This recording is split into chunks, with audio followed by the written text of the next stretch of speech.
नमस्कार, मैं हूं प्रवीण शर्मा और आप देख रहे हैं बिस्तक के इस खास शो में हम बात करने वाले हैं गोल्ड की।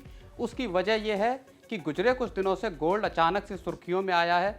गोल्ड सुर्खियों में आया तो इससे एक तबका तो खुशी के मारे जश्न मना रहा है, लेकिन एक तबका ऐसा भी है जो परेशान हो रहा है।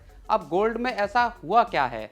असल में इस साल की शुरुआत से ही गोल्ड लगातार ऊपर चढ़ रहा है, यानी महंगा हो रहा है। इंटरनेशनल मार्केट में गोल्ड के दाम $2400 पर औंस के पार चले गए हैं और अपना ऑल टाइम हाई बना चुके हैं। घरेलू बाजार में भी सोना रिकॉर्ड हाई पर चल रहा है लगातार।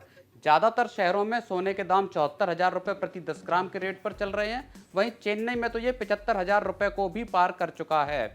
सोने के रिकॉर्ड पर पहुंचने से गोल्ड के इन्वेस्टर्स में जश्न का माहौल बना हुआ है। बीते 3 महीने में ही गोल्ड ने 15% से ज़्यादा का रिटर्न दिया है। रिटर्न देने के मामले में अब आप ऐसे समझ लीजिए कि गोल्ड शेयर बाजार को टक्कर देता हुआ नजर आ रहा है।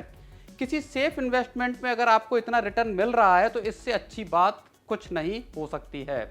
खास तौर पर जिन्होंने बीते साल गोल्ड में पैसा लगाया होगा, जब गोल्ड 52,000 रुपए के लेवल पर चल रहा था, तब गोल्ड जिन्होंने खरीदा होगा उनकी तो जैसे बल्ले बल्ले हो गई है। लेकिन अब गोल्ड के 74,000 रुपए के लेवल पर पहुंचने के बाद ऐसे लोग बहुत परेशान हैं जो गोल्ड ज्वेलरी लेना चाहते हैं या जिनके घर पर शादी वगैरह है या जो इन्वेस्टमेंट के लिए ही गोल्ड खरीदना चाहते हैं। अब इन लोगों को ये लग रहा है कि वे ये मौका चूक गए हैं और आगे चलकर गोल्ड की कीमतों का क्या होगा, इसका अंदाजा ये लोग नहीं लगा पा रहे हैं। तो आपको बता दें कि गोल्ड की कीमतें आगे क्या होंगी, इसे लेकर एक बड़ी भविष्यवाणी अब सामने आ रही है।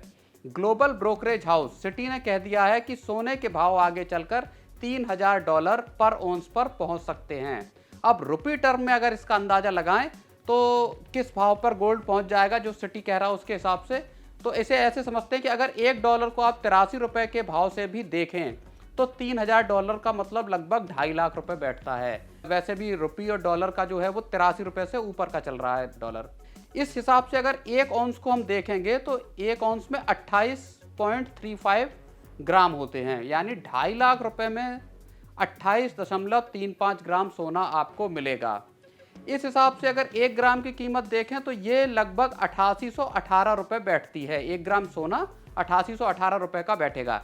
इस हिसाब से 10 ग्राम सोने को अगर देखें, यानी 1 तोले को देखें, तो ये 88,800 रुपए के भाव पर गोल्ड दिखाई देता है सिटी के हिसाब से, सिटी ब्रोकरेज हाउस के हिसाब से। गोल्ड आगे चलकर यानी 88,800 रुपए पर पहुंच सकता है। सिटी के एनालिस्ट्स का कहना है कि गोल्ड ईटीएफ में जमकर पैसा आ रहा है और इससे इसके भाव ऊपर जा रहे हैं। दूसरी तरफ एक और ग्लोबल ब्रोकरेज हाउस यूबीएस ने कहा है कि गोल्ड $2700 पर औंस पर पहुंच जाएगा, जबकि गोल्डमैन सैक्स ने इसके $2500 पर औंस पर पहुंचने की भविष्यवाणी की है।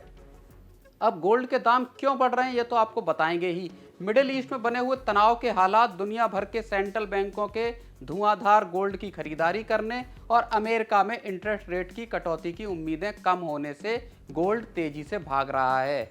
इस सब से फिलहाल यही लग रहा है कि अगर आप गोल्ड के आगे चलकर सस्ते होने की उम्मीद कर रहे हैं तो शायद ऐसा होना मुश्किल है, खास तौर पर अगर सिटी या दूसरे ग्लोबल ब्रोकरेज हाउसेस के भविष्यवाणी की बात करें तो। अब अगर आपको लगता है कि आगे चलकर गोल्ड में तेजी आएगी तो ये मौका खरीदारी के लिए क्या इस्तेमाल किया जा सकता है। वहीं ये भी हो सकता है कि आगे चलकर हालात में सुधार आए और गोल्ड भी नरम हो। कुल मिलाकर फैसला सोच समझकर कीजिए और अपनी मेहनत की कमाई हड़बड़ी में बिल्कुल भी कहीं मत लगाइए। आपको ये रिपोर्ट कैसी लगी जरूर बताएं और बने रहें बिस्तक के साथ।